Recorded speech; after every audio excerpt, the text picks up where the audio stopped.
In our prior illustration, we looked at the Gartley pattern. We looked at the structure of the pattern. We looked at the reasoning of when to buy and sell. In an uptrending market, you want to buy bullish patterns, and in a downtrending market, you want to short bearish patterns. This keeps the integrity of the trend in place and also adds higher odds of success to the harmonic pattern. Now we are going to look at the bat pattern now, which is a derivative of the Gartley pattern. In the Gartley pattern, we looked at the X to A down to B, and that retracement was a 618. The same structure of the 382 to 886 from the BC, and then down we had that 786 retracement. In the bat pattern, it's an 886. So let's take a look at this one more time. And also we have the B to D leg, that 1618 to 2618. And we'll put the illustration back up and we'll look at an actual live example. So we had discussed in our prior example and what we meant by bullish patterns in a bullish trend. We'll look at this one more time. We're just going to draw it out so that we all can understand this one more time. Markets tend to work in waves to the upside or downside. Let me just fix this pattern. They work in waves. And typically after the market has rushed up in multiple waves or has trended up in multiple waves, you tend to get that corrective wave down before the market will continue higher. And looking at the bat pattern as an example, there's no difference between this and the Gartley in terms of where you want to place your trade. For example, this right here would be representative of a corrective wave in an uptrend, but with a bullish structure, a bullish harmonic structure.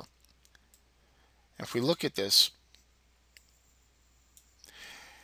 we notice that in this illustration, this pullback was 38%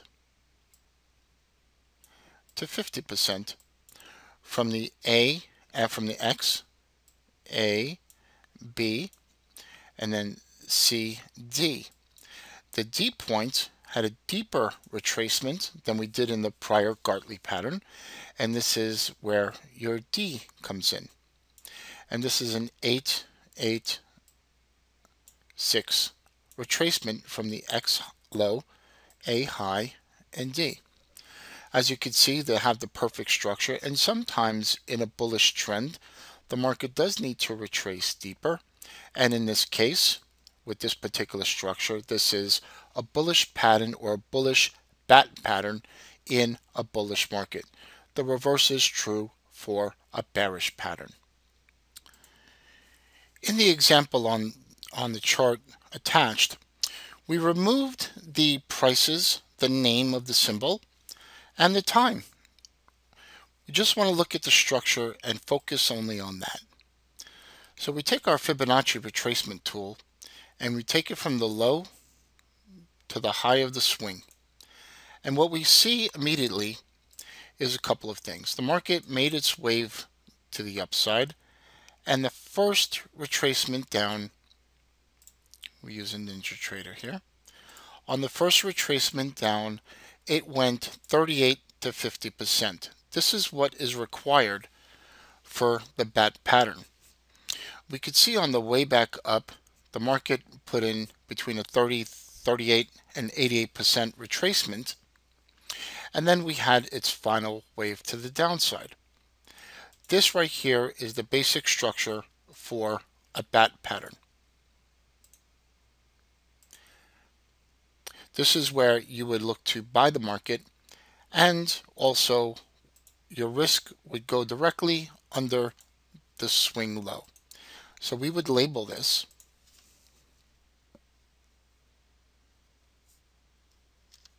X, A,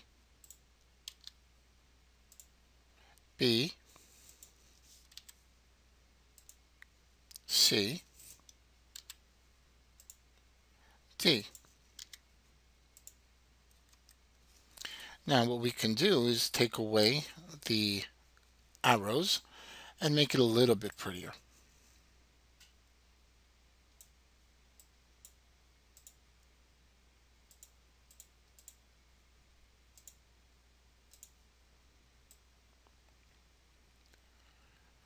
Okay.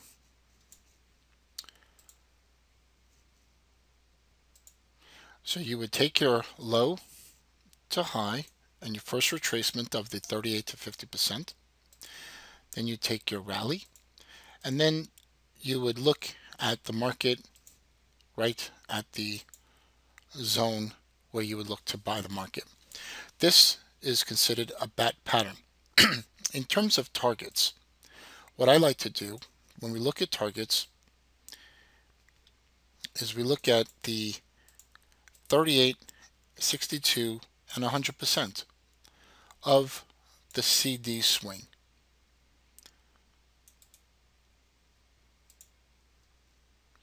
In this case, we have the 38. We'll make that increase that. We'll show the 62%. And we have the 100% target. And this is what we will use for our targets for this particular pattern. So assuming that the trade was purchased or bought, your first target would be 38%, the second target is 62%, and the third target is 100%. Typically when you initiate a trade, the stop goes below the X point, just below the X point, and when the first target is reached, typically stops would go right at the D point, right below. And as prices move higher, you can trail a stop and work your exits. And this is considered the bat pattern.